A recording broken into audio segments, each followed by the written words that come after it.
আম, প্রিয় দর্শক, আমাদের কমিউনিটির উজ্জ্বল নক্ষত্র জলি বেগম তৃতীয়বারের মতো নির্বাচিত হয়েছেন স্কারব্রো সাউথ ওয়েস্ট এলাকা থেকে। আমরা আমাদের এটিভির পক্ষ থেকে তাকে ধন্যবাদ জানাই এবং তার প্রতিক্রিয়া জানতে চাচ্ছি। আলফা টিভিকে অনেক অনেক ধন্যবাদ, থ্যাংক ইউ সো মাচ। আমরা এখানে যে এত সুন্দর বিজয়ের একটা সেলিব্রেশন আমরা করতে পারতেছি, this is third time for us, third time for the community. So অনেক অনেক ধন্যবাদ, আপনারা আসছেন, থ্যাংক ইউ সো মাচ। আমাদের যদি আরেকটু বলেন, আপনার প্রথম কাজ কি হবে আমাদের বাঙালি কমিউনিটির জন্য? আপনি প্রথম কি কাজটা করতে চান বলে আমাদের দর্শকদের জন্য একটু কিছু বলেন। আমার ইলেকট্রাল ডিস্ট্রিক্ট যেটা, আমাদের রাইডিং যেটা, এটা স্কারব্রো সাউথ ওয়েস্ট। এখানে অনেক ডাইভার্স গ্রুপ অফ পিপল বসবাস করেন।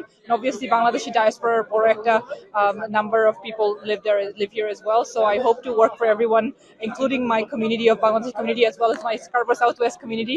So আমি আশা করব যে ওদের জন্য ভালো কাজ করতে পারি, obviously within healthcare, within housing, so all of that. Thank you so much. Thank you, ধন্যবাদ। Okay, that's okay.